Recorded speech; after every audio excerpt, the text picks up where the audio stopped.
જ્યારે ગુરુની પરાકાષ્ઠા થાય ને સાહેબ, ત્યારે રાત્રિના સમયે એ કોઈ વાર્તા નથી કે વિદુરના ઘરે ભગવાન જાય છે. જ્યારે જીવ છે ને એ હરેક વિદુર છે, યાદ રાખજો. આપણે પેલા દિવસે કથાના કેટલાક નિયમો હતા, સરળ, સહજ, સહિષ્ણુતા, આ બધા છે ને ગુણ વિદુર ગુણ છે સાહેબ.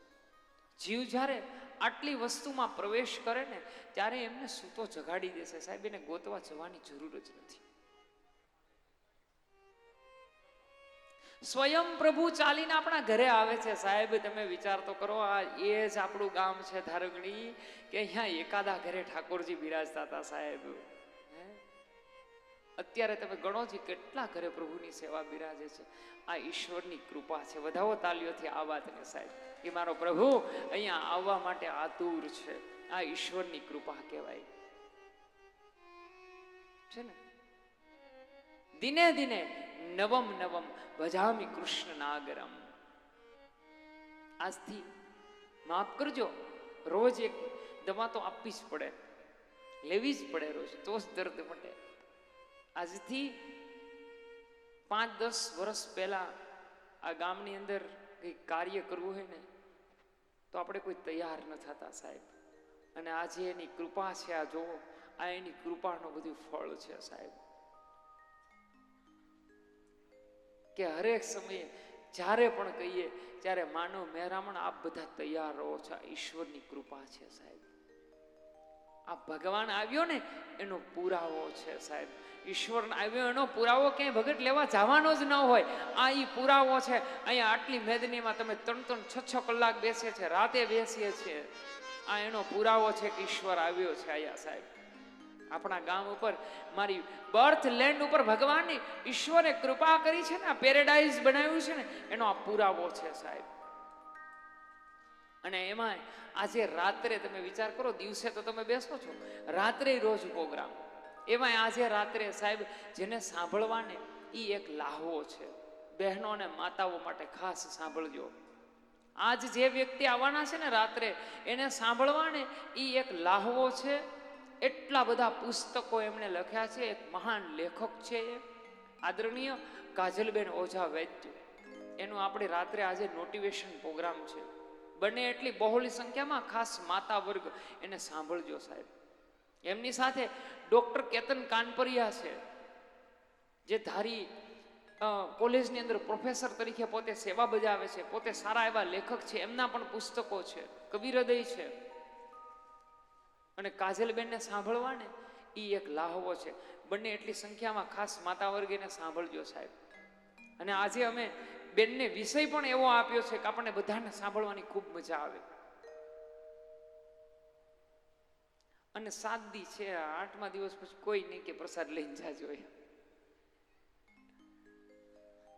7 દિવસ છે, હવે 7માંથી ને 2 તો દિવસ ચાલ્યા ગયા. 5 દિવસ પછી આપણને કોઈ નહીં કે પ્રસાદ લઈને જાજો, પ્રસાદ લઈને જવાનો છે. રસોઈ ઘરમાં પ્રસાદ બનાવવા છાનોમાનો હળવેક દિન વયું જ જવાનું છે. મોકો મળ્યો છે ને તો લાભ ઉઠાવી લ્યો. સાંભળજો બેનને, કાજલ બેનને સાંભળવાને એ એક ખરેખર લાહવો છે. બેનને સાંભળવા ખૂબ આપને મજા આવશે. એનું વક્તવ્ય એવું છે, એમની સ્પીચ એવી છે કે કાજલબેનને સાંભળવાને એ એક લાહવો છે. આશા રાખું છું કે બહોળી સંખ્યામાં આપ બધા ભાઈઓ વર્ગ, બહેનો બધા હાજર રહેજો. ગમે તે હોલની અંદર બેનનું નોટિવેશન પ્રોગ્રામ હોય ને તો ત્યાં ટિકિટ પણ મળતી નથી સાહેબ. અને આપણે અહીંયા તમારે સાવ વિના મૂલ્યે બેનને સાંભળવાના છે. તો આ ઈશ્વરની કૃપા થઈ સાહેબ. મારી દ્રષ્ટિએ કહું છું, વિદુરને ત્યાં ભગવાન રાત્રે 2 વાગે આવ્યો, વાત સાચી છે, સત્ય છે. પણ મારે ત્યાં ભગવાન આવ્યો ને એ વાત પણ સત્ય છે. આ ગામમાં ઈશ્વર આવ્યો ને એ પણ સત્ય છે. એના કોઈથી ના પાડી જ ન શકાય સાહેબ. કોઈથી ના પાડી ન શકાય, કોઈથી ના પાડી શકાય સાહેબ. રંગે મંચે આટલો બધો ઉત્સવ થાય ને એ ઈશ્વર. અત્યારે તો 7 દિવસે, ગયા વર્ષે 1 દિવસનો પ્રોગ્રામમાં એ કે માણસો સમાતા ન હતા ને એ મારો ઈશ્વર આવ્યો ને એનો પુરાવો છે સાહેબ. કહા મેં ઢૂંઢું ઉસકા પુરાવા. એનો પુરાવો ને ગોતી ન શકીએ. ભગવાને અહીંયા સૃષ્ટિ સર્જનની કથા કહેવામાં આવે છે. પૃથ્વીને બહાર તો લાવ્યા ભગવાન, હવે પૃથ્વી ઉપર રાખવા કોને? સ્વયં ભગવાન અવતારને ધારણ કરે છે. ભગવાન વરાહ સ્વરૂપ બન્યા અને ભગવાન વારાહનું સ્વરૂપનું મંદિર આપણે બધા એક આદરણીય ગુણવંત શાહના એક શબ્દ મને નકભાઈ બહુ યાદ આવે શબ્દ. એ એમ કે ભગવાનનું પ્રાગટ્ય ભલે યુપીમાં થયું હોય, ભગવાનનું પ્રાગટ્ય ક્યાં થયું? પ્રભુ મથુરામાંથી ને ગોકુળમાં ભગવાન રહ્યા. પણ સૌથી વધારે મારો ઠાકર દ્વારકા રહ્યો છે, એટલે આપણે છાતી ઠોકીને કહી શકીએ કે કૃષ્ણ તો અમારો ગુજરાતી છે. અને કૃષ્ણ ગુજરાતી થઈ ગયો હોય તો જ એને એટલા બધા રાસ રમ્યો હોય, નકર એ રાસ રમે નહીં. અને એક એવું વ્યક્તિત્વ છે જુઓ કે એ સમયનું હસ્તિનાપુર જેવું મહાન તેજ, ત્યાં મુગટવાળા તો બહુ ઝાઝા હતા, પણ મોરપીછ વાળાને બોલાવે કે અહીંયા બેસ અને આનું કાંઈ નિવારણ કરી કાઢ, તારા વગર થઈ નહીં શકે. આ કૃષ્ણ છે, આ ભગવાન છે. તો ભગવાન સ્વયં નર નારાયણ બને છે. ઈશ્વર વરાહ સ્વરૂપનો અવતાર ધારણ કર્યો. અને સાહેબ આપ તો બધા બહાર રહ્યો છો, સિટીમાં રહ્યો છો, હરતા ફરતા હોય, અમે તો ક્યાંય જાતા નથી સાહેબ. હા, અમે અહીંયા ને અહીંયા રહીએ છીએ. કોણ જાણે ફરવાનું ખાનું અમારામાં ભગવાન ભૂલી ગયો હોય કે આમ જાણે કઈ ખબર પડતી નથી. ભરત હાળે નથી ઉજતી. તમને લોકોને ફોન કરી તરત કહો દિવાળીઓ બહાર ફરવા જવાનું, ઓલું ફરવા જવાનું, વેકેશનનો પ્લાન કરીએ છે, તમે આમ કરો છો. અમારે તો ભગવાનની ખાનું જ ભૂલી ગયા. અમારે અહીંયા જે બેનું રહે તરત કહે કે ભોંસ કર્યું થવું, પણ અહીંયા તો નહીં જ આવી. તમે આવા બધા પ્લાન કરો, અમારે તો ક્યાંય પ્લાન ન થાય મારા બાપ. તમે બધા ફરતા હશો એટલે તમને ખબર હશે. મૂળ વાત ઉપર આવું કે આપણા સદભાગ્ય છે કે ભગવાને જે અવતારને ધારણ કર્યો ને વરાહ સ્વરૂપ, એનું મંદિર ઓલ ઓફ ઇન્ડિયામાં, ભારતમાં ગમે તે રાજ્યમાં ફરો તમને જોવા ન મળે. આપણું જાફરાબાદ તાલુકાનું બાબરકોટ ગામ છે ને, ત્યાં વરાહ સ્વરૂપ ભગવાન સ્વયં પ્રભુ બિરાજે છે. આપણો ઇતિહાસ અને પુરાવો સાક્ષી છે કે ભગવાન એ જગ્યાએ વરાહ બન્યા. વરાહનો અવતાર સંતોષ છે. ભગવાને પૃથ્વી આપી દીધી, પછી માનવ સર્જનની તૈયારી થઈ. ભગવાન નર નારાયણ સ્ત્રી અને પુરુષ બની નર નરાકાર, નિરાકાર નરાકાર બને છે. નર નારાયણ નર બને છે. હવે આ 24 તત્વોનો દેહ અનેક વર્ષો સુધી સમુદ્રમાં પડ્યો રહે. પછી ભગવાન આ જે તત્વ હતું 24 તત્વોનો દેહ, એનું ભગવાન મંથન કરે અને મંથન કરી અને એમાંથી પ્રાગટ્ય થાય એ મહારાજા મનુ. બોલીએ શ્રી મનુ મહારાજની જય. જે આપણા આદિ પિતા છે ભગવાન મહારાજા મનુ અને શત્રુપા નામના એમના મહારાણી, એમને ત્યાંથી આ મનુષ્ય સર્ગની રચના થઈ. મહારાજા મનુ એમના દીકરી એટલે કે દેવહૂતિ. આ દેવહૂતિ ભગવાન નારદના કહેવાથી દેવહૂતિ છે એ કરદમ ઋષિના આશ્રમમાં જાય. અહીંયા બ્રહ્માની સૃષ્ટિની રચના કરવાય કે બ્રહ્મા સૃષ્ટિ કરે ને તો બ્રહ્માએ જળચર, સ્થળચર, ખેચર અને ભૂચર આટલી સૃષ્ટિ બ્રહ્માએ રચી. રુદ્રો રચા, એ રડવા લાગ્યા એટલે એને 11 રુદ્રો એવું નામ આપવામાં આવ્યું. બ્રહ્માની ભ્રકુટીમાંથી ક્રોધ ઉત્પન્ન થયો, મનથી મરીચ આદિ ઋષિઓ ઉત્પન્ન થયા, 7 ઋષિઓ ઉત્પન્ન થયા. આ સપ્ત ઋષિથી મનુષ્ય સર્ગ રચા. આપણે બધા એક એક ઋષિનો વંશ હોય. જો તમારા ઘરે બ્રાહ્મણ આવે પછી તમને સંકલ્પ કરાવે, પછી ક્યાંક તમારું ગોત્ર બોલો તમારું, તો આપણે શું કહીએ? અટક બોલીએ. ગોત્ર વાસ્તવમાં અટક ન હોય સાહેબ. ગોત્ર તો આપણી પારંપરિક, આપણે ક્યાં ઋષિનો વંશ છે ને એ વંશ આવે આપણો. એટલે તો પેલાના સમયમાં બ્રાહ્મણ છે, હવે ઘણા એમ કે બ્રાહ્મણ શ્રીફળ લઈને જાય અને તમારે ઠેકાણું ગોતી આવવું પડે, પણ તમને જ તમારા ગોત્રની ખબર ન હોય તો બ્રાહ્મણ ક્યાં ઠેકાણું ગોતવા જાય? જો તમે જોજો આપણા શાસ્ત્રમાં તમારી ઘરે જ્યારે લગ્ન લખવામાં આવે આપણી દીકરીના, ત્યારે ગોત્ર લખવામાં આવે. કે આ ગોત્ર ઉત્પન્ન, આ શાખા છે અને આ એમનો વેદ છે. આપણા બધાનો એક વેદ હોય, આપણા બધાનું એક ગોત્ર હોય, આપણા બધાનો એક ઋષિ હોય છે, એનો આપણે વંશ છે.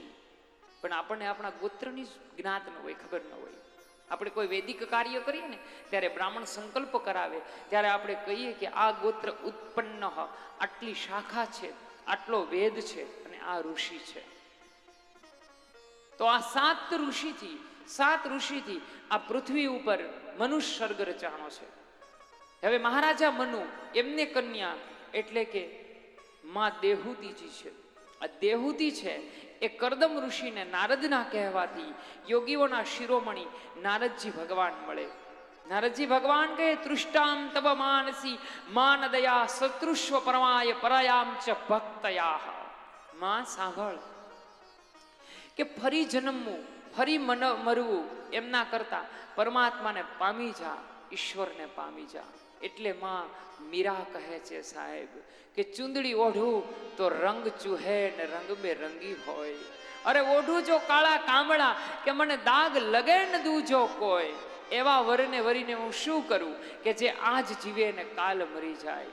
અરે વરુ મારા શામળાને કે મારો અખંડ ચુડલો રહી જાય. મારા હરિને વરી જાઓ, મારા પ્રભુને પામી જાઓ, એમના નામની ચુંદડી ઓઢી લઉં. અહીંયા દેહુતી માં કરદમને આપવામાં આવે છે, એનું દિવ્ય દાંપત્ય બતાવવામાં આવે છે. કરદમ ઋષિ માં શત્રુપા અને દેહુતી કરદમ ઋષિના આશ્રમમાં જાય છે. સામે ભવિષ્યના પતિ છે. સાંભળજો, મારી વાત નથી, આ ભાગવતમાં આવે એટલે કહું બેનું, કોઈ ખોટું ન લગાડતા. આમાં જે આવ્યું ભાગવતમાં, તમે તાર તમારા ઘરે હોય તો વાંચજો ભાગવત, 3જા સ્કંદ 23મો અધ્યાય અને 4થો 5મો 6થો 7મો 8મો, આ 5 શ્લોક. એમાં એવું કહેવાય છે કે માં દેહુતીજી કરદમ ઋષિને ત્યાં જાય એટલે કરદમ ઋષિ દેહુતીના ભવિષ્યના પતિ છે, દાંપત્ય જીવન છે. એટલે કરદમે આસન નાખ્યા હતા, તો પતિની સામે આસન માથે બેસાય નહીં, એવું આમાં બતાવ્યું છે.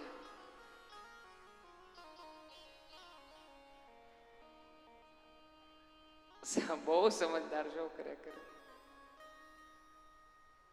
પતિની સામે આસન માથે બેસાય નહીં અને સામે હું કઈ આપણી વાતો નથી કરતો, તમે દાંત કાઢવામાં બધા. આપણે ક્યાં આપણી ઘરવાળીઓ કોઈ સામું થોડું બોલે છે આપણી, ખાલી આપણને એટલું કે તમને ન ખબર પડે.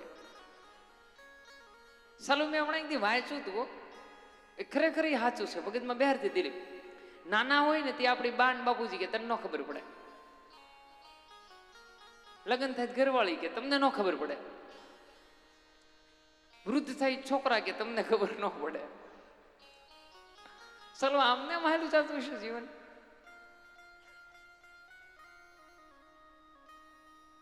આમાં દાંપત્ય જીવન એવું એટલે કહું છું, એટલે એમના ઉપર વાત કરું છું કે દેહુતીજી આસન માથે ન બેઠા, અને જો ન બેસે તો પતિનું અપમાન થાય ભવિષ્યમાં, કરદમને દુઃખ લાગશે. એટલે દેહુતીજીએ પોતાનો એક હસ્તકમળ છે એ આસન ઉપર મૂકીને બિરાજમાન થયા. કારણ કે આપણું ધર્મશાસ્ત્ર એવું કહે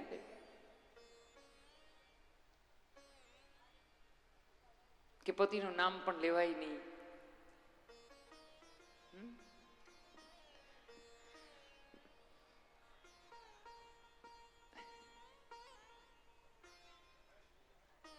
એ જે નામથી બોલાવે ને આપણે જઈએ ને ત્યારે ખરેખર બહુ આનંદ આવે.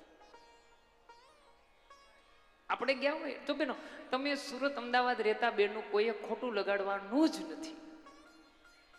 હું તમને કોઈને કહેતો જ નથી,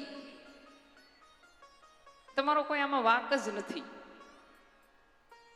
એ આપણે જઈએ ને જે એમના હસબન્ડ હોય,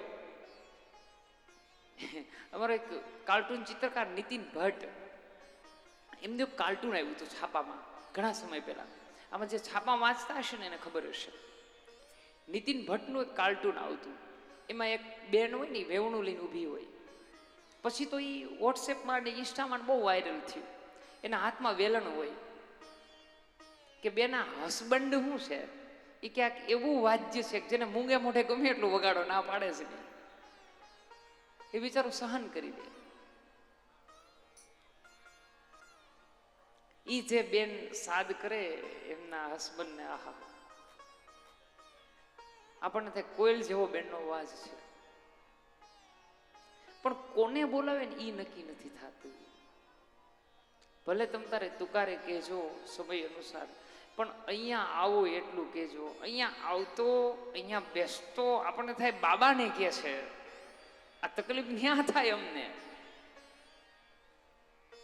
અને પછી કાલ મેં કીધું તેમ પછી તમે બહુ અહીંયા તમે એવું શીખવાડી દેશો, તમે ક્યાં જશો? દાંપત્ય જીવન છે ને સાહેબ. અહીંયા આવી કથા એટલે કહું છું, મારા મોઢાની આ વાત છે જ નહીં કાંઈ. જ્યાં સ્ત્રીનું સમર્પણ હોય અને પુરુષનું કર્તવ્ય હોય, જ્યાં સદાચાર અને શિક્ષણની પાઠશાળા હોય સાહેબ, એને દાંપત્ય જીવન છે. તો મા દેવહૂતિજી છે, એમને ત્યાં સોંપવામાં આવ્યા. કરદમ ઋષિ સમાધિગ્રસ્ત થાય, માં 100 વર્ષ સુધી પતિની સેવા કરે, કામદ વિમાનની અંદર સંસારના સુખને ભોગવે. કરદમ પ્રસન્ન થાય, પતિ પત્ની બંને હરિભજન કરે છે સાહેબ. પત્ની એ નથી કે તમને ભૌતિકતામાં સાથ આપે, પત્ની એ છે કે તમને આધ્યાત્મિક માર્ગમાં પણ વાળે ને, એ પત્ની છે સાહેબ. ઠાકોરજીની પાસે લઈ જાય, પ્રભુની પાસે લઈ જાય, તમને ધર્મની પાસે લઈ જાય ને, એ આપણા અર્ધાંગના છે, એ આપણા પત્ની છે. મારા પત્ની અદયવા છે એટલે વખાણ કરું છું, સમજી જાજો. ધર્મની અંદર પતિ અને પત્ની, ઘરની અંદર જે પરમાત્મા તરફ જે દાંપત્ય જીવનની વાત છે, એ દેવહૂતિજીને માએ અને ભગવાને 100 વર્ષ સુધી પોતાનું દાંપત્ય જીવનને પવિત્રતાના આરે નિભાવ્યું. અને ત્યાર પછી કરદમ બાપજીએ દેવહૂતિજીને યાચના કરવાનું કીધું, કંઈક માગો. ભગવાન સ્વયં પ્રગટ થયા, પરમાત્મા ઈશ્વર પ્રગટ થયા. ભગવાન, મારે જોઈએ છે તારા જેવો પુત્ર. આ જ વાત કોને કરે? માં આર્યંબા ને જગતગુરુ શંકરાચાર્ય, શિવગુરુ શંકરાચાર્યના પિતા માતા આર્યંબા ભગવાન મહાદેવની ઉપાસના કરે, ભગવાન મહાદેવની પ્રાર્થના કરે, ઈશ્વર પાસે માગે છે, મહાદેવ પાસે. અને ભગવાન સ્વયં પ્રભુ પ્રાગટ્ય થાય ત્યારે માં આર્યંબા અને શિવગુરુ ભગવાન પાસે માગે છે, પ્રભુ તારા જેવો પુત્ર જોઈએ છે, મારે બીજું કાંઈ નથી જોતું. ભગવાન જેવો પુત્ર ક્યારેય હોય નહીં. ભગવાન કહે છે, જા, હું સ્વયં તારે ત્યાં આવીશ. આ આપણા આદ્ય ગુરુ શંકરાચાર્યજી સાહેબ. માં આર્યંબા અને શિવગુરુએ ભગવાન પાસે માગ્યા, મહાદેવને પ્રસન્ન કરે છે. ભગવાનને પ્રસન્ન કરી યાચના કરી કે મારે ત્યાં તમારા જેવો પુત્ર જોઈએ છે. અને ભગવાન કહે છે કે મારા જેવો પુત્ર ન હોય, માટે હું જા, તારે ત્યાં હું સ્વયં આવીશ. અને ભગવાન સ્વયં આવે ને, એ આપણા આદિગુરુ શંકરાચાર્યજી, જેને 4 મઠની સ્થાપના કરી, આ વેદ એને ઘોષિત કર્યા, આ વેદનો પ્રચાર આ ભારતની ભૂમિ ઉપર કર્યો. અહીંયા ભગવાન સ્વયં માં ઉપાસના કરે છે, ત્યારે ભગવાન સ્વયં ચત્રભુજ રૂપે ભગવાન પ્રગટ્ય થાય છે. તત્ર નારાયણ દેવઃ શંખ ચક્ર ગદા પદ્મં ધાર્યતઃ. ભગવાન સ્વયં પ્રગટ્ય થયા. બોલમાં યાચના કર, શું જોઈએ છે? પ્રભુ, તમારા જેવો પુત્ર જોઈએ છે. જ્યાં માતા અને પિતાના સંસ્કારોનું સિંચન થાય સાહેબ, ત્યાં હરિનારાયણ પ્રભુ સ્વયં પ્રગટ્ય થાય છે.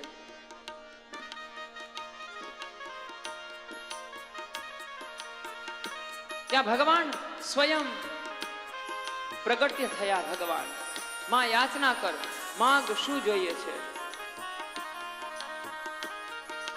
ત્યારે ભગવાનને કહે છે, પ્રભુ સ્વયં તમારા જેવો પુત્ર મારે જોઈએ છે. અને ભગવાન કહે છે, જા, હું તારે ત્યાં બાળક બનીને આવીશ. પ્રભુ શું કામ બોલાવ્યા ભગવાનને? જ્ઞાનની પ્રાપ્તિ કરવા માટે થઈને સાહેબ. કવિ વાંચી લેજો ક્યારેક અષ્ટાવક્ર ગીતા, ક્યારેક અષ્ટાવક્ર ગીતા વાંચજો. અષ્ટાવક્ર ઋષિ ઉદાલક ઋષિના પુત્ર હોય, દોહિતર હોય. અને ઉદાલક ઋષિને માના ઉદરની અંદર અષ્ટાવક્રે ગીતાનું જ્ઞાન પ્રાપ્ત કર્યું છે.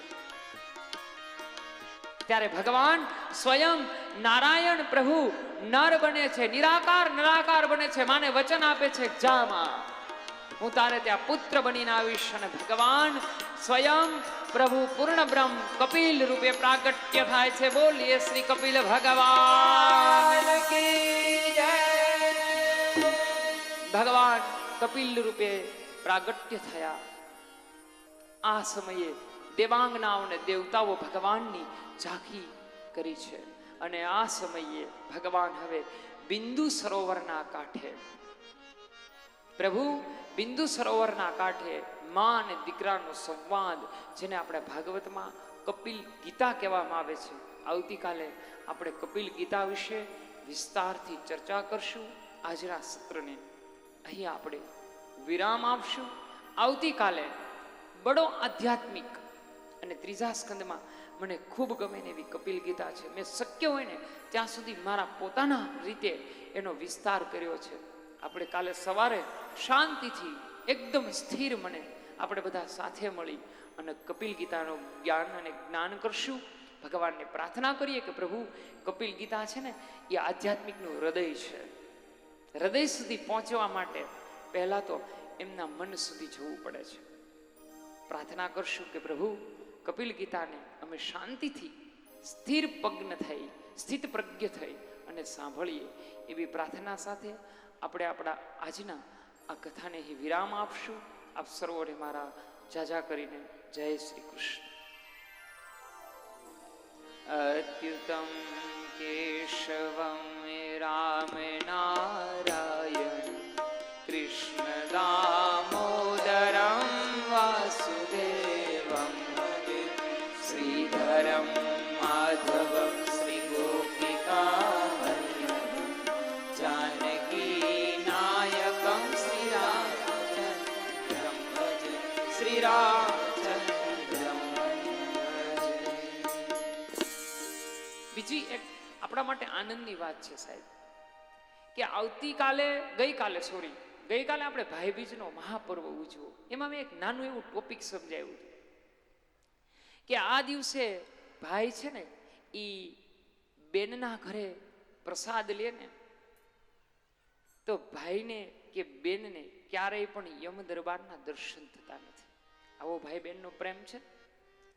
આવો જ પ્રેમને સાર્થક આપણા જ ગામની દીકરીઓ સાહેબ, શ્રી પ્રતિભાબેન અને ભક્તિબેન અમેરિકા છે જેઓ, એમણે કાલ આ કથાને સાંભળી અને એમણે આ કથાની અંદર બધા જ ભાઈઓ અને બહેનો બધા જમે એ માટે પ્રસાદની વ્યવસ્થા કરી. આપણે તાળીઓથી વધાવીએ સાહેબ આપને.